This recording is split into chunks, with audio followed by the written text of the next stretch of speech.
AP విద్యాశాఖ మంత్రి నారా లోకేష్ నేడు తూర్పు గోదావరి జిల్లాలో పర్యటించనున్నారు. పర్యటనలో భాగంగా కాసేపట్లో రాజమహేంద్రవరం విమానాశ్రయానికి చేరుకుంటారు.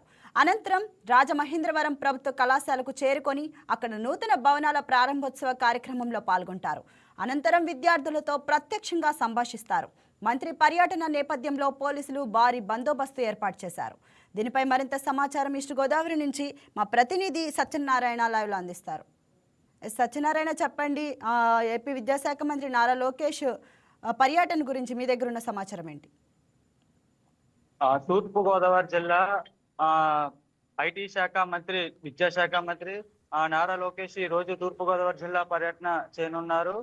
ముందుగా 9 గంటలకు రాజమహేంద్రవరం విమానాశ్రయానికి చేరుకుని అక్కడి నుంచి రాజమహేంద్రవరం ఆర్ట్స్ కళాశాల వద్దకు చేరుకుంటారు.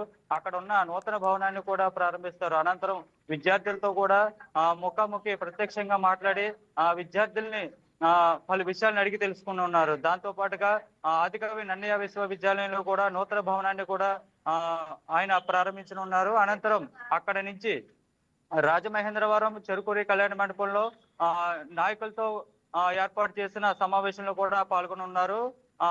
అక్కడి నుంచి అనంతరం విజయవాడకు చేరుకున్నారు.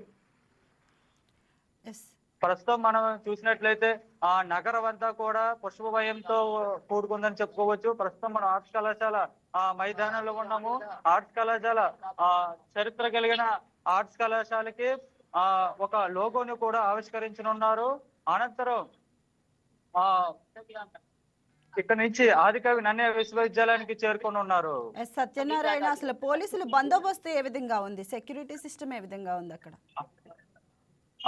నగరంలో కూడా రాజమహేంద్రవరం నగరంలో పోలీసులు బందోబస్తు భారీగా ఏర్పాట్లు చేశారు. నగరంలో ఎవరిని కూడా దరిదాపుల్లో కూడా రానివ్వడం లేదు. ప్రస్తుతం నాయకుల్ని, విద్యార్థుల్ని మాత్రమే లోపలికి అలౌ చేయనిస్తున్నారు.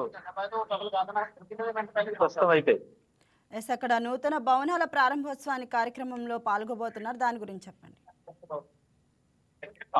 ప్రస్తుతం ఆర్ట్స్ కళాశాలలో నూతన భవనము ఏర్పాటు చేశారు. అయితే ఈ ఏర్పాట్లని నారా లోకేష్ ప్రారంభించనున్నారు. దాంతో పాటుగా ఆదికవి నన్నయ్య విశ్వవిద్యాలయంలో ఒక ఇంజనీరింగ్ కళాశాలని కూడా ప్రారంభిస్తున్నారు.